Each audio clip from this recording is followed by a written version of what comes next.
It's getting kind of narrow down here. These trees are pretty close.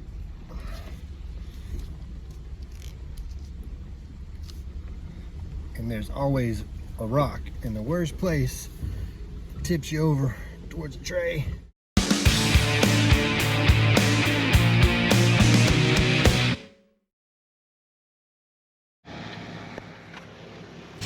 Good morning, YouTube, and welcome to the second day of the 9th Ozark Jeep Jamboree. I'm Landon. We started out the second day. All the Jeeps are a little bit dirty, as you can see. We started out getting breakfast just like we did on the first day, and then we went across the road onto the bird property and got all lined up here for part of our morning briefing. Everybody got kind of ready to go. We got our Jeep staged for some photo ops. Everybody was kind of able to commiserate a little bit about yesterday some more. Yesterday was a really good day. We had a great time.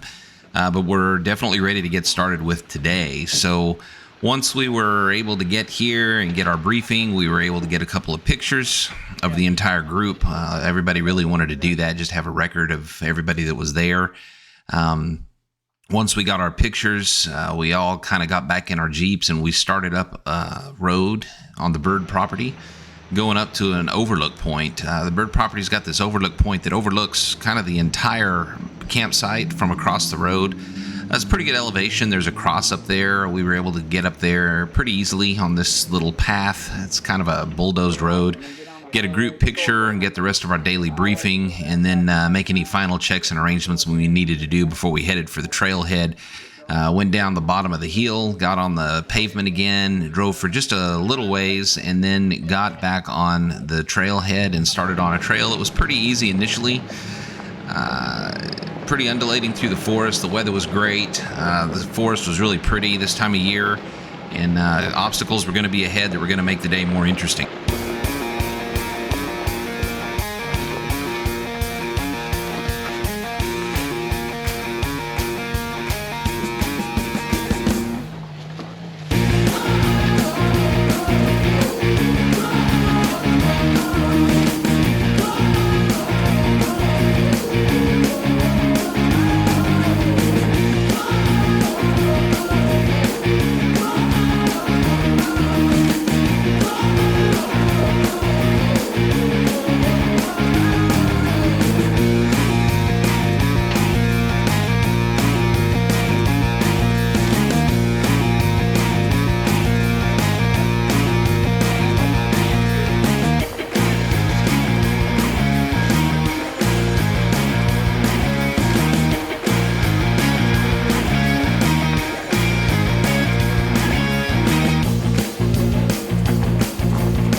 Just finished lunch. Looks like the climb out of here is pretty steep and treacherous right off the bat. It's a good start for the rest of the day. We've got this, I think it's pretty well stocked Willys in front of us, standard. That thing's been very impressive. I've been driving the heck out of that thing. So after lunch, Gabe was right. We had quite a climb ahead of us. It was going to be really interesting. But we started out here, and this was kind of a water obstacle with some boulders under the water, and Gabe kind of crunches just a little bit as he goes over that one. He's riding a factory suspension, so ground clearance sometimes is difficult. This climb was super steep. It was really loose rock and kind of difficult and a little bit off camber, but we got to the top of it pretty easily. It really demonstrated just how capable these modern Jeeps really are. They'll go just almost anywhere. And if you're judicious with the throttle, you really don't have any trouble. You just kind of ease up stuff. So very different than when I first started with Jeeps. Then we got to the next obstacle of the day and things got interesting again.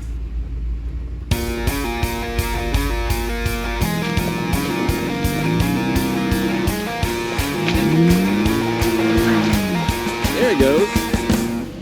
Good.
Champion. All the signs. All the signs.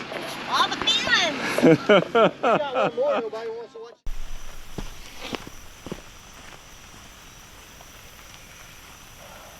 Alright, well. Alright. I'm being attacked by a bug.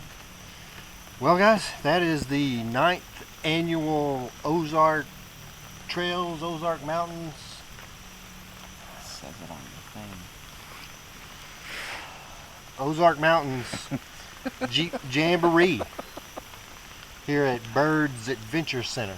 Yeah, so we spent the last 2 days on a lot of Forestry Service roads. We actually, our group, didn't spend a lot of time on the Bird property. We did a few small, short trails on their property today. The rest of the time we were out in the National Forest, actually. Yeah, lots of like really good National Forest like trails that are all in Onyx, and you can come out here for nothing more than the expense of the taxes that you already pay. And Jeep Jamboree, Yep. I mean, it was Yeah. phenomenal. We had a great time. I think, you know, the video kind of shows that. Just trails that weren't so difficult. We were worried about dinging up our vehicles, but challenging enough that they were still a lot of fun to drive from a technical standpoint. Now, if you've got a full-on built Jeep, rock buggy kind of thing, want to do rock crawling, my understanding is they have that here as well. Yeah. There was certainly a group in the Jamboree that was doing really hard trails. There was one guy in the buggy kind of Yeah. with the 40 Yeah. something. He was the only one besides the two guides. Yeah, well, but he was here. Yeah. But I think, there's something for everybody here is the point. The Bird Adventure Center's been super hospitable. They've been very kind, very helpful. They were really excited to have us here as an event. They've cooked for us both nights. They're cooking for us again tonight. They've got a restaurant on site. They cook phenomenal food. Yeah. We met a lot of good people that we're going to keep in touch with probably Yep. for the rest of our lives. The great couple that was camping next to us were here on their brand new Grand Cherokee Trailhawk and had a blast. Had never done anything like this, and loved it. And there were people in our group with stock Willys and sports, Wrangler sports, open diffs. Yeah. And they had a great time and kept up and didn't have any problem. The trail guides were awesome. They really know the area and have a lot of experience. So if you're a novice Jeeper, if you haven't done a lot of off-road driving, one of these events is great because you can kind of get into a group that suits your comfort level. And I that's irrespective of difficulty. I don't think the two correlate necessarily. Some people are really comfortable their first time out with difficult trails. Yeah. Some people aren't. Doesn't matter. Whatever you're comfortable with. And you can be pretty comfortable in the knowledge that the guide is gonna keep you safe. Yeah, they won't let you go on any trails that you or your vehicle aren't really capable of doing. So they're really good about sorting you out like that. But also you've got a lot of choice in it. So if you're looking to push yourself, they'll let you do it. Yeah, and this is actually the second jamboree we've done. The first one we put on YouTube because the first one we did was a couple years ago before we were doing this, but it was the same experience on that one. So we've done two of them now in two different states, so separated by geography quite a bit, and the experience was pretty much the same. I think it doesn't matter. It's probably a safe assumption that it doesn't matter which jamboree you do, you're going to get kind of a similar experience. So you can get one that's kind of close to where you live, which is kind of nice. Yeah, and they are pretty well spread out. Yeah. There's something pretty close to most everybody. Yeah, for sure. Yeah, I don't think there's any question that we'll do another one. Probably next year if we can swing it. If we can swing it. So, but that's about it. We're going to go up and kind of close things out, I guess. We're kind of tired. We've been driving for 2 days straight. So, but we're going to close out, and I guess that's about it, right? Yeah, guys, Jeep Jamboree, give it a shot. But otherwise, I'm Gabe, and I'm Landon. it's been the Order of the Traveling Hats. We hope to see you guys out there. That seemed really dumb. I don't know.